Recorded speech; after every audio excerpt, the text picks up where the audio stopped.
em Tiátira escreva: estas são as palavras do Filho de Deus, cujos olhos são como chama de fogo e os pés como latão reluzente. Conheço as suas obras, seu amor, a sua fé, o seu serviço, a sua perseverança, e sei que você está fazendo mais agora do que no princípio. No entanto, contra você tenho isto, que tolera Jezabel, mulher que se diz profetiza. Com seus ensinos, ela induz os meus servos à imoralidade e comerem alimentos sacrificados aos ídolos. Dê-lhe tempo para que se arrependesse da sua imoralidade, mas ela não quer se arrepender. Por isso, vou fazê-la adoecer e trarei grande sofrimento aos que cometem adultério com ela, a não ser que se arrependam das obras que ela pratica. Matarei os filhos dessa mulher, então todas as igrejas saberão que eu sou aquele que sonda mentes e corações, e retribuirei a cada um de vocês de acordo com as suas obras. Aos demais que estão em Tiátira, a vocês que não seguem a doutrina dela,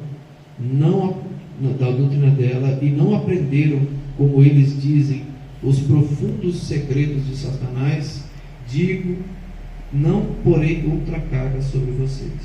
Então somente apeguem-se com firmeza ao que vocês têm, até que eu venha.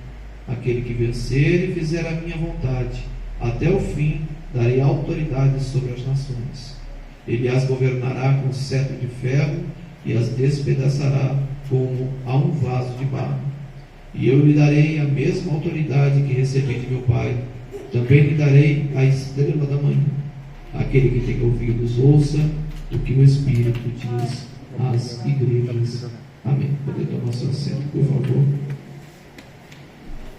Nós estamos hoje aqui avançando nas nossas cartas, né, irmãos? Já estudamos aí a igreja de Éfeso, a igreja de Esmirna, a igreja de Pérgamo, a igreja de Tiátira.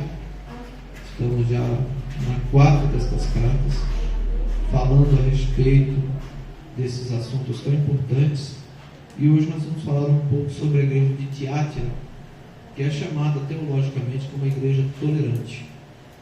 É a igreja que suporta, que tolera a Jezabel, chamada, titulada aqui de Jezabel. Nós vamos ver que a igreja de Tiátira vivia um paradoxo muito grande. Internamente ela enfrentava gravíssimos problemas, mas externamente o seu amor fazia-se cada vez mais potente e forte. Vemos aqui que é uma igreja que trabalhava muito mais na ocasião da escrita desta carta do que já teria trabalhado anteriormente.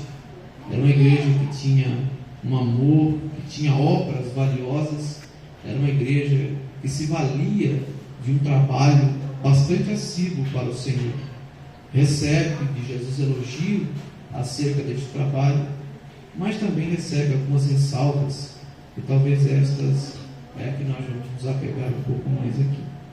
Quero hoje tentar falar aqui um pouco versículo a versículo, o tempo que nos resta.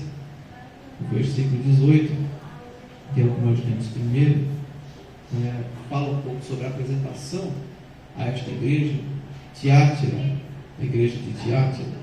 Tiátira, o significado do seu nome é como sacrifício do trabalho. É uma igreja muito sacrificial, tinha um trabalho bastante assíduo, como já disse. Ficava distante de Pérgamo, cerca de 60 quilômetros, eram vizinhos próximos da igreja casada com o mundo, agora a igreja tolerante às coisas do mundo. E nós vamos ver que a igreja de Tiátira, por sua coexistência, era uma igreja bastante zelosa com os trabalhos. Era uma igreja de uma cidade onde se produzia púrpura e linho. Era uma igreja situada em uma cidade bastante movimentada, onde as coisas aconteciam, a venda, entre outras coisas, aconteciam naquele lugar. Era uma cidade rica, próspera, conhecida pelo seu comércio, tecido de púrpura, como já disse. Para esta igreja, a mais longa de todas as cartas foi escrita. foi elogiada pelo seu amor, pelo seu serviço, como eu já disse, foi advertida quanto à chegada do julgamento e instruída a manter a sua fé como promessa. Teria domínio sobre as nações, receberia a estrela da manhã. Jesus se apresenta como Filho de Deus à igreja de Tiatira. Lembrando que cada igreja, cada pastor, Jesus se apresenta de uma forma diferente. E eu queria até fazer aqui uma pergunta para vocês. Eu queria fazer uma pergunta para vocês aqui, que estiveram em lições passadas. Como Jesus se apresenta à primeira igreja, a igreja de Éfeso? Alguém pode dizer? Como Jesus se apresenta à igreja de Éfeso? Estudamos há 3 semanas atrás. Jesus se apresenta à igreja de Éfeso como aquele que está aí na Bíblia.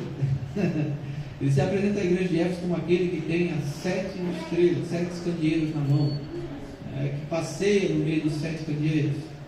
Como a igreja de Esmirna, ele se apresenta como aquele que morreu e reviveu, como o primeiro e o último. A igreja de Pérgamo, ele se apresenta como aquele que tem uma espada afiada de 2 gumes nas suas mãos. Aqui ele se apresenta como o Filho de Deus, que tem olhos como chamas de fogo. Olhos como chama de fogo, entre muitas outras coisas, né? Mas a representativa deste aspecto quer dizer que é um olho que enxerga tudo e vê absolutamente todas as coisas. Ele enxerga até mesmo a profundeza dos nossos corações, a intenção dos nossos corações. Nós vamos abrir a Bíblia lá em Hebreus capítulo 4, versículo 12. Nós vamos ver a questão da palavra de Deus, que é viva e eficaz, mas ela é apta, assim como Deus é apto para discernir as intenções do nosso coração. Ele enxerga o que nós estamos intentando neste exato momento. Os nossos pensamentos aqui podem estar encobertos um para com o outro. Eu, porventura, não sei o que os irmãos estão pensando neste instante momento, e nem os irmãos também sabem o que eu estou pensando. Mas Deus conhece os nossos pensamentos. Até quando em orações é aconselhável, muitas das vezes, orações em que nós devemos fazer em silêncio, né? Sem ditar por palavras, orar mentalmente, estas palavras são conhecidas por Deus. Deus conhece a nossa oração em silêncio, por isso que a própria Bíblia também instrui, né? Quando for orar, entra no teu quarto, fecha a tua porta e fale teu culto com Deus, o Deus que te ouve em oculto te responderá. Então Deus, esses olhos que chamam de fogo, é aquele olho que enxerga tudo. Cristo enxerga as nossas qualidades, como enxerga os nossos defeitos. Ele enxerga as coisas que fazemos honestamente, como enxerga também as nossas desonestidades. Ele enxerga todo o prazer em que nós temos em fazer algo, como enxerga também o nosso desprazer em fazer algumas coisas. Por isso, ninguém pode enganar o nosso Senhor Jesus Cristo. Ele é sabedor de todas as coisas. Hebreus capítulo 4, 13 vai fazer que nada em toda a criação está oculto aos olhos de Deus. Tudo está descoberto, tudo está exposto diante dos olhos daquele que havemos um dia de prestar contas. Todas as coisas estão abertas aos olhos do nosso Senhor. Isto é maravilhoso. Para a igreja de teatro ele se apresenta desse jeito aí. Eu enxergo tudo que vocês têm feito. Ele chega ao ponto de dizer assim: eu sei que hoje vocês trabalham muito mais do que já trabalharam outrora. Eu gosto bastante desse contexto, porque às vezes pode ser que nós hoje trabalhamos muito mais, né? Até pelo nosso ciclo de vida, né? Mas pela nossa correria do dia a dia, somos muitas vezes obrigados a trabalhar muito mais, tanto para com a obra de Deus, como tanto para com a nossa vida secular. Trabalhamos muito, mas na realidade, quando você vai perguntar a alguém se ele consegue fazer alguma coisa, a primeira coisa que ele vai dizer é preciso saber se eu tenho tempo, porque ele está sempre tão ocupado trabalhando e nunca tem tempo para nada. Esta é a verdade. Não sei se isso serve para você, mas para mim serve muito bem. Sempre estamos ocupados, sempre temos ocupações, e por isso trabalhamos muito mais para adquirir, para fazer, para realizar, para conquistar as coisas. E na obra de Deus também é da mesma forma. Hoje talvez tenhamos que trabalhar muito mais devido à grande gama de pessoas que existem em nosso mundo tentando perverter aquilo que é santo. O nosso trabalho é muito mais árduo. Então ele compreende, sabe do trabalho que está sendo realizado. Mas Jesus ainda continua sendo visto por João nesta ocasião, e ele vai detalhar que os pés daquele homem que se apresenta a Tiátira, ele se apresenta a Tiátira também, tendo ele os pés semelhantes a latão reluzente. Os irmãos sabem o que é um latão reluzente? A Bíblia fala latão reluzente, muitas traduções, né? Polido, limpo. Mas esse latão reluzente, ele é, na realidade, bronze polido. Então os pés dele brilhavam demais, ofuscavam. Por que os pés brilhavam? Porque os pés do nosso Senhor é santo. Ele brilha mais do que a luz. Ele ofusca a visão daquele que se apresenta diante dele. É um pé purificado, onde ele pisa, o lugar fica puro, fica limpo. É por isso que muitas das vezes a gente insiste em dizer aqui que Jesus está em nosso meio. Então, se ele está em nosso meio, aonde ele está pisando, o lugar está ficando santo. E nós adoramos a sua santidade porque ele está em nosso meio, inclusive neste culto que hoje. Porém, no versículo de número 20, começa aí a detalhar-se aí uma situação que estava acontecendo na igreja de Tiátira, que também tem acontecido muito nos dias de hoje. Não digo exclusivamente, não digo aqui exatamente na nossa igreja, mas a igreja como um corpo universal, isso tem se acometido muito nas igrejas. Ele diz assim: porém tenho contra ti, que toleras Jezabel, mulher que se diz profetiza, ensina e engana os meus servos, para que se prostituam e comam sacrifícios de idolatria. Primeiro aqui vamos abrir um parênteses.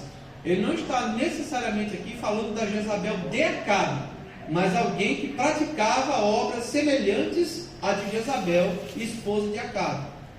O que a mulher de Acabe ensinou ao povo de Israel? Se alguém pode dizer? Adorar deuses? Adorar os balaíns? Isto é prostituição? Sim, né? Sim. A Bíblia taxa o pecado de idolatria com a semelhança do pecado da prostituição. Por que, irmãos, que há essa necessidade de se tratar como um caso de prostituição? Porque nós, como noiva de Cristo, estamos prometidas ao Filho de Deus, correto, irmão? E quando nós nos misturamos com outro que não é o noivo, nós estamos prostituindo a nossa vida diante do nosso Redentor. O que acontecia na igreja de Tiátira era que eles toleravam, suportavam, deixavam correr o barco com esta tal dita profetisa. Era até comum no período da Ásia Menor, nesta época em que foi escrita essas cartas, ou até anterior e posterior a isso, que muitas pessoas profetizassem no meio da igreja, que eram tidos como os profetas da geração. Eu tenho um monte de medo desse nome, profetas da geração. Mas existia estes dito cujo que queriam empregar distorções bíblicas, distorções da palavra de Deus, coisas que agradavam ao caráter humano, mas Deus não estava naquela ocasião. Existia muito naquela época. Mas em ocasião, esta Jezabel causava problemas dentro da igreja. Porque entrava com um discurso de que nem tudo era como a Bíblia realmente diz, nem tudo era como os apóstolos estavam dizendo, nem tudo era daquela maneira com que Jesus tinha ensinado.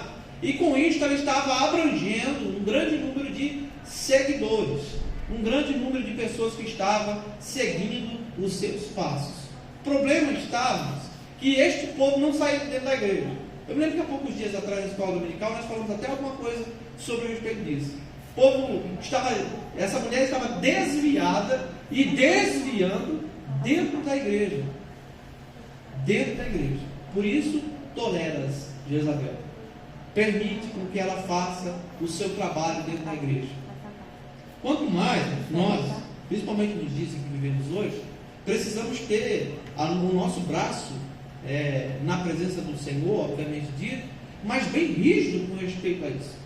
Porque existe hoje, infelizmente, uma gama de profetas dentro das nossas igrejas que se dizem ser, não são, dizem-se ser profetas, que enganam o povo de Deus, pregando coisas que não faz parte daquilo que Deus realmente exige da sua igreja, anunciando a igreja, muitas das vezes como não tem nada a ver, isso não dá problema nenhum, que é isso era do passado, isso agora para nós já não vale mais, isso aí foi para Israel, né? Tem muito, né? Isso aí era para Israel, não é para nós. A gente não precisa viver debaixo desse jugo, a gente não precisa viver isso, a gente precisa fazer aquilo. Eu conheço um monte, acredito que os irmãos também conhecem. Então vivia-se tolerando essa situação dentro da igreja, criaram um mutim dentro da igreja, uma idolatria dentro do templo do Senhor, um povo que estava praticando imoralidades, um povo que estava vivendo uma vida de idolatria e estava associado ao culto cristão, estava associado ao culto da igreja. Então isto pesou no anúncio de Cristo à igreja de Tiátira. Falou: olha, vocês trabalham bem, são trabalhadores, mas toleram uma falsa profetisa no meio de vocês. Aí eu paro para pensar um pouco aqui, mas não está nem no escrito aqui. Mas eu paro para passar uma bala um pouquinho aqui, para pensar, refletir um pouco sobre o significado de Jezabel. O nome Jezabel, já por si já diz, né? Significa montão de lixo, né? É isso que significa o nome Jezabel. Um monte de lixo. A gente tolera muitas das vezes que um monte de lixo nos seja oferecido. Aceita esse monte de lixo dentro das nossas igrejas. Não estou dizendo, volto a dizer que não estou afirmando isto exclusivamente para a nossa igreja, mas de um modo geral. Acontece que muitas vezes, para não causar nenhuma discussão, para não causar nenhum desentendimento, nenhuma rispidez de intenções, aí a gente acaba tolerando. Tenha paciência, Jesus vai mudar, Deus vai fazer a obra. E quando Deus muitas das vezes já rejeitou esta ocasião, e nós como crentes precisamos entender e não aceitar esse tipo de situação no nosso meio. Precisamos nos impor como filhos de Deus, a fim de não aceitar esse montão de lixo sendo oferecido aos nossos ouvidos. Então temos que tomar bastante cuidado. Isso não cabe só ao pastor da igreja, cabe a cada um de nós como cristãos. Se você aceita lixo na sua casa, tome cuidado, porque aonde há lixo, há pragas, e aonde há pragas, há doenças, e aonde existe a doença, a morte está à porta.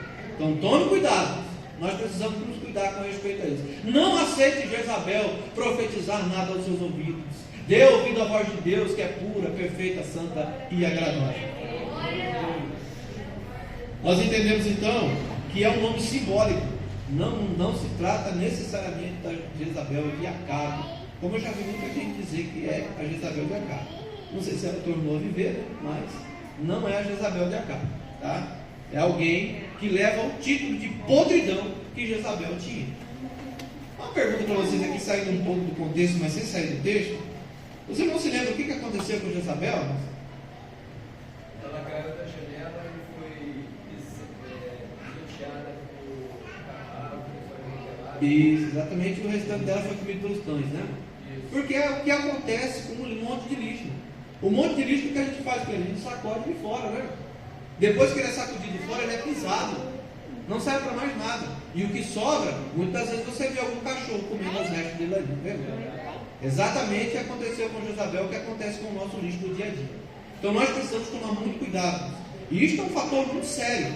Porque estes falsos profetas, que se dizem ser profetas, nunca vão nos dizer algo que está contraditório ao nosso pensamento. Eles vão tentar ali, levar você no banho-maria. E não é simplesmente um fator isolado. Isso vai se acometendo de acordo com o tempo. E quando nós pensamos que não, já estamos nas mãos destes que se dizem ser profetas, mas não são. Então, é o que o anjo da igreja de Tiátira recebeu como orientação daquele que é o Filho de Deus. Nós também vamos ver que, infelizmente, pelo acometer dos anos, as nossas igrejas, de uma forma geral, elas têm muito absorvido isso. Quantas não são as vezes que a gente tem oportunidades de estar em alguns lugares e a gente chega até ficar um pouco constrangido, né? Quando alguém vem até nós E aí vai se dirigir a falar de outro, vai falar assim, ó, esse homem aí, ó, é um profeta de Deus aqui na igreja. Não existe quem profetize mais do que ele aqui na igreja. Ele é o bambambam da rapadura, né, irmão? É a última bolacha do pacote da igreja. Só vem quebrado, né? Ele é o cara que faz e acontece. Eu tenho uma séria preocupação com isso, porque quem muito se intitula acaba se complicando. Nós não vivemos de título, nós temos nome e sobrenome. Nós somos filhos do Deus Altíssimo, remidos e lavados no sangue do Cordeiro. Não aceito que ninguém ofereça aquilo que não pertence a você. Versículo 24 vai dizer: e não conheceram, como dizem, as profundezas de Satanás. Na época dessas tribos, bem como muitas outras, havia um grupo chamado gnósticos no meio da igreja. Era uma filosofia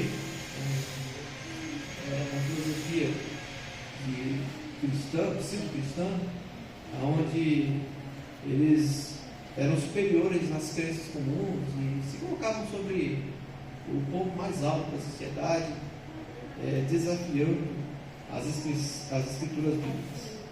Eles atribuíam, na época de Tiátira, a sua sabedoria a essa dita profetisa. E esses gnósticos, eles viviam o que hoje nós vivemos muitas vezes, de uma teomania.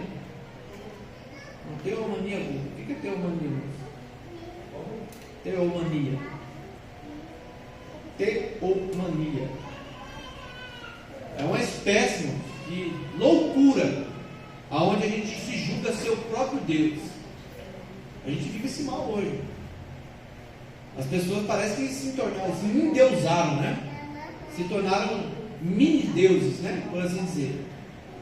Tem crente até dizendo por aí que até voa, né? Não sei se ele vai voar, se ele vai conseguir pousar bem, mas tem uns que estão dizendo que voa por aí.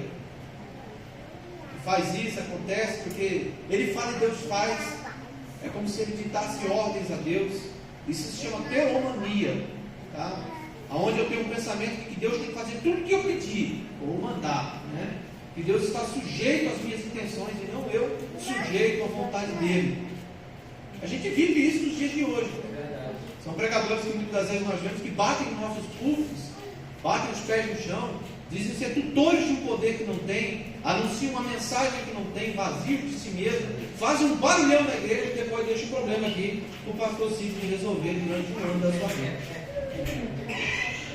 A gente tem vivido uma época, irmãos, em que esta carta nos serve muito. Ela não é exclusivamente para uma época só, ela atinge todas as igrejas. Por isso, quem tem ouvidos ouça o que o Espírito diz às, no plural, igrejas, e nós fazemos parte dessa igreja.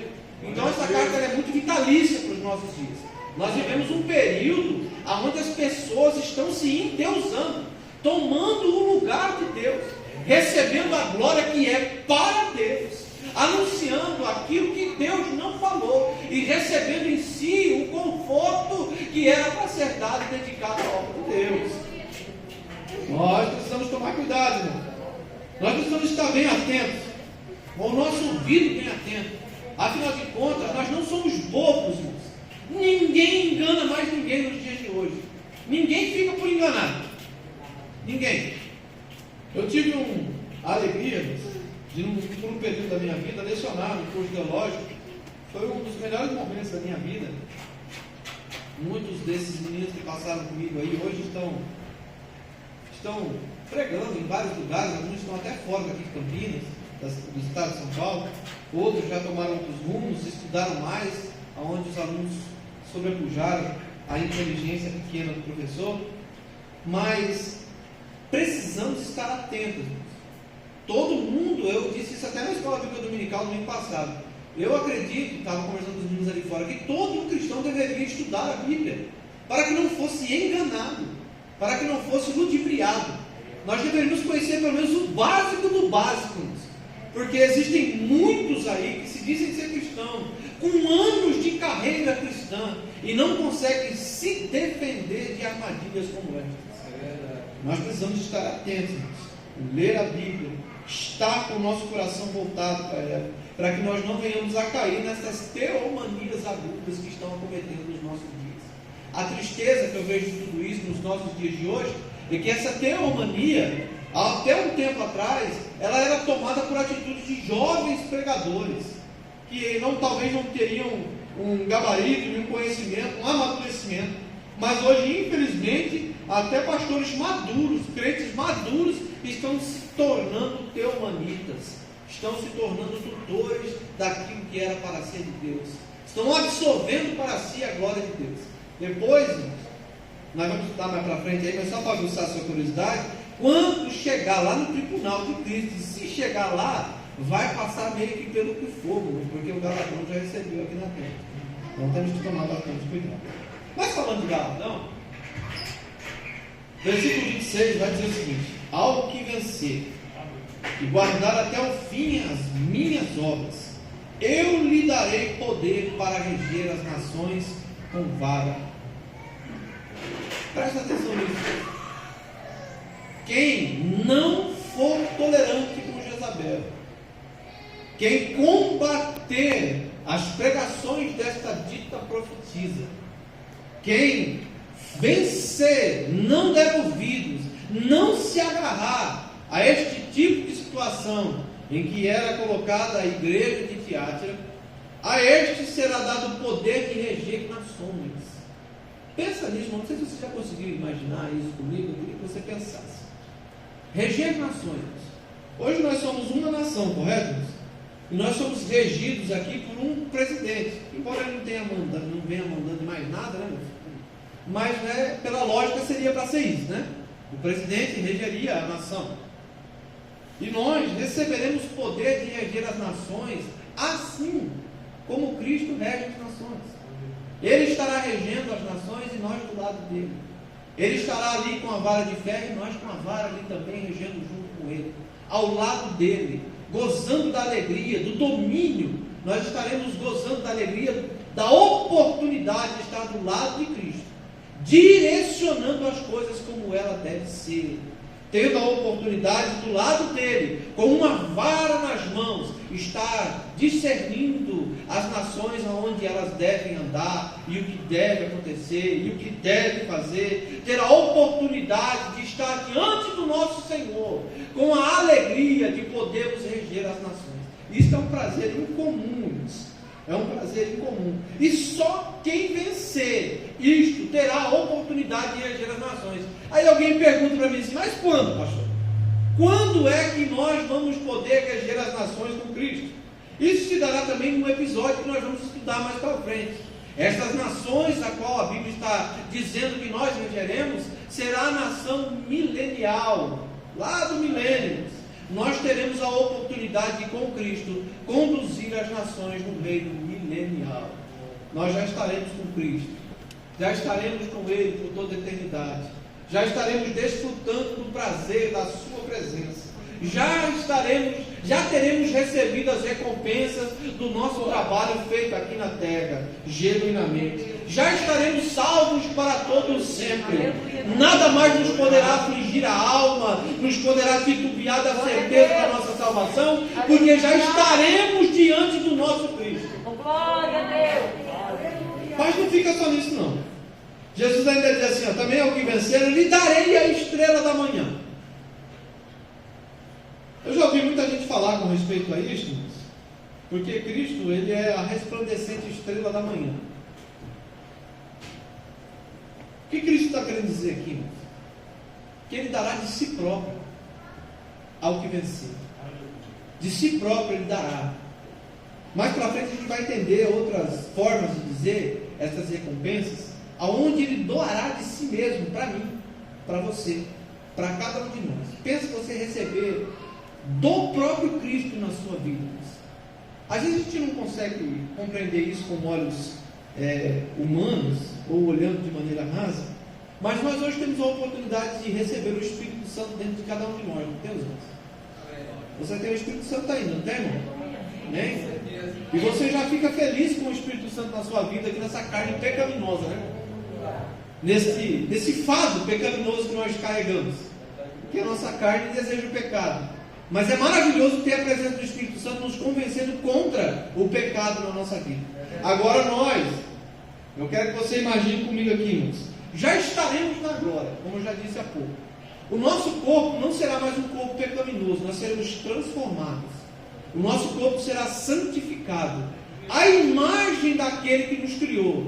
Nós estaremos diante de Jesus. E ele promete que ao que vencer as influências de Jezabel, que ele dará de si mesmo a nós, irmão. Se nós com esse corpo pecaminoso ficamos alegres em receber a presença do Espírito Santo na nossa vida, quem dera na glória, com um corpo santificado, purificado, com uma mente transformada, recebendo o próprio Cristo sobre nós.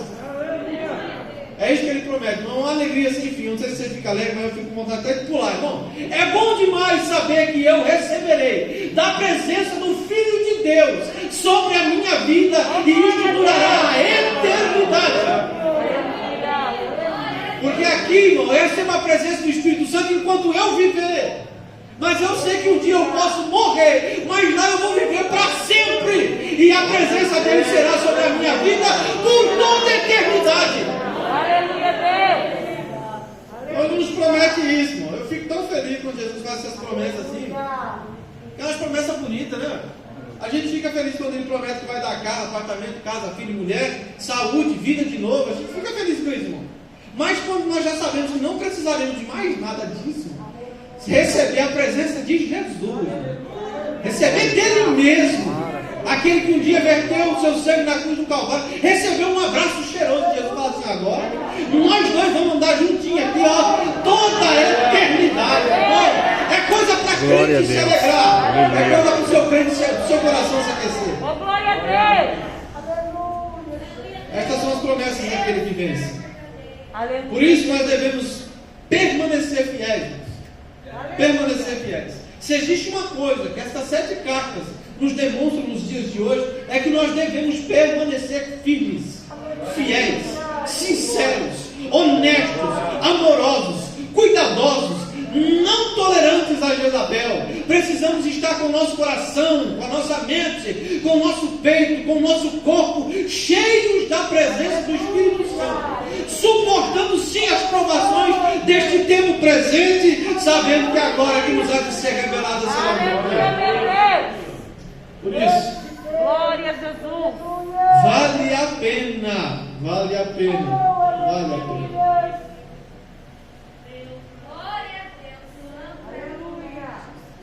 Aleluia, Deus. Aleluia. É uma pergunta interessante. Nós estamos pelo período de idolatria, por conta dos homens que estão se auto-narcisando, mais preocupados com o trabalho do que com as coisas de Deus. Nós estamos pelo período de idolatria. A idolatria não é só uma adoração a ídolos, postes ídolos, não, viu, irmão? A idolatria é perigosa. A idolatria você pode idolatrar até um telefone celular, por exemplo, nesse que o Raio está segurando aí. Isso tem que ser perigoso. Não podemos substituir a presença de Deus por absolutamente nada. Deus fica muito magoado com isso, irmão. Eu vou prometer que eu terminar a orar, tá? Pelo menos eu vou tentar. Deus fica muito magoado com isso. Entenda bem. Vamos tentar humanizar um pouco aqui a maneira de dizer. Nós nos casamos com uma pessoa que amamos e prometemos que durante toda a vida seremos fiéis àquela pessoa, seja na saúde, na doença, na dor, na bonança. Não foi o que tu falou quando tu casou? Tu abriu essa boca cheia de dente para falar que concordava, não foi? Nós concordamos com isso. E é exatamente isso que acontece com respeito ao nosso Deus. Nós nos comprometemos a amá-lo, a vivermos só para Ele, independente das condições que a vida nos propusesse. Nós nos prometemos, nós fizemos uma aliança perpétua com o nosso Deus. Aí a gente vai lá, irmão, e trai Ele. É traição, dói? Não sei se você já sofreu pela traição. Eu não estou falando só a questão conjugal, mas a traição de qualquer qualquer escala, ela é dolorida. Ela é doída. E você acha que Deus também não tem sentimentos? Só porque Ele é Deus, Ele não tem sentimentos? A Bíblia diz que Ele é sensível. Aleluia. Ele é tardio em irar-se, ou seja, Ele é compassivo, é longânimo, é gentil, é amoroso, porque corrige quem ama, é zeloso. Deus tem sentimentos. E quando nós traímos a Ele, colocando outras coisas como mais importantes do que Ele, isto é tratado como pecado de idolatria ou de adultério. E o adultério, irmãos, ele acaba com o relacionamento. Falando da questão humana. Por mais que alguém diga assim, não, eu perdoo, mas sempre vai ter aquela mancha naquele lugar. Eu me lembro de Oséias e Gomer, irmãos, que Deus utilizou um exemplo, talvez caiba muito bem para nós aqui. Pobre de Oséias, né, irmão? Mas Deus usou a vida dele como exemplo para simbolizar o relacionamento dele com Israel. E agora também utiliza esse mesmo símbolo para simbolizar aí o relacionamento de Cristo com a sua igreja. Você vai lá, casa, se ajunta, estava suja. Na verdade, anteriormente não estava, né? Se casa com ela pura. E ela vai lá e se suja. Você vai lá e perdoa, esquece, traz de volta para dentro de casa, cuida, ama com carinho, vai lá e traz de novo. Mais uma vez você vai lá e paga, traz ela de volta para você, paga um preço, compra ela de volta, traz de volta para o seu lado, ela vai e traz você de novo. É assim que vivia o povo de Tiatira.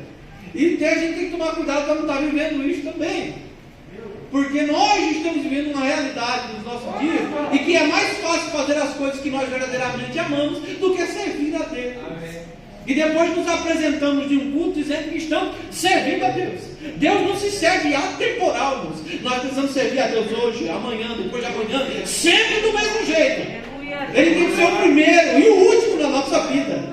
É isso que a Bíblia trata, irmão. Ele tem que ser o primeiro. Quando eu acordar, eu tenho que pensar nele primeiro. Quando eu for dormir, eu tenho que pensar nele por último. Ele é tudo na nossa vida e nós não podemos substituir a presença de Deus por absolutamente nada.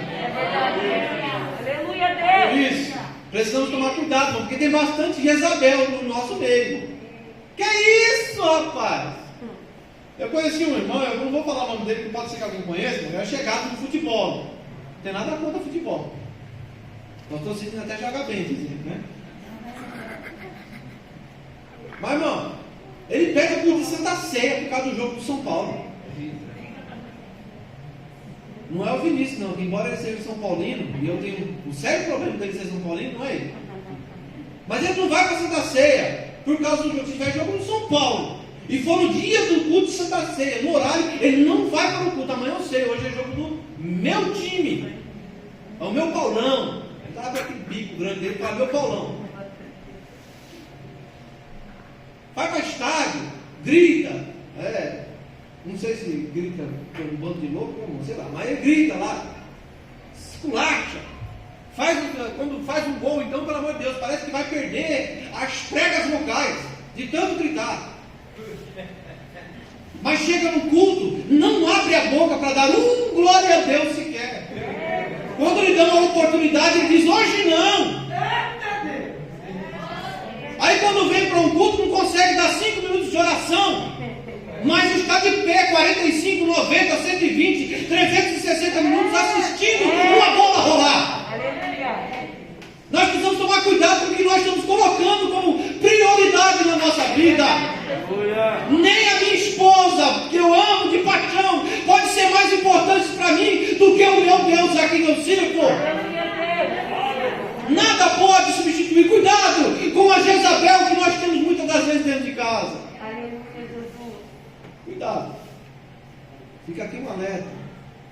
Eu não estou pregando, não estou bravo, não. É o que a Bíblia diz. Eu gosto desse assunto. Quando o pastor Cícero me falou que ia falar sobre Apocalipse, eu falei assim, manda alguma coisa para mim aqui. Gosto desse assunto. Isso que ainda nós estamos nós não bateu água nem no calcanhar ainda. Nós estamos aqui só pisando nas poças d'água. Daqui a pouco a gente chega na altura do joelho. Aí eu quero ver se você vai ter coragem de mergulhar comigo mesmo. Não, precisamos servir a Deus com legitimidade. Essa carta, esse livro de Apocalipse é um livro maravilhoso, porque nos introduz o que nós devemos fazer, nos ensina o que nós devemos agir, de que maneira servir a Deus. Nós somos crentes sábios, ou pelo menos sabidos do que devemos fazer. Por favor, não decepcione ao Deus a quem você ama ou desamar. Não permita com que nada entre na frente, nada se oponha. Pense que você está deitado numa cama e alguém deitar entre você e a sua esposa. Não há condições desse relacionamento ir para frente. Então não permita com que Jezabel deite entre você e a sua esposa. Não permita que Jezabel deite entre você e Deus. Não permite com que ela introduza a prostituição na frente entre você e Deus. Mas repreenda esta Jezabel. Manda ela lá para as postes da onde ela veio, lá para o quinto dos infernos. Manda ela lá para baixo, que é o lugar dela. E sirva a Deus com verdadeiro amor, com verdadeira dedicação. Que Deus abençoe vocês. Eu passei 2 minutos. Silêncio patrocínio que vai deixar eu falar na frente.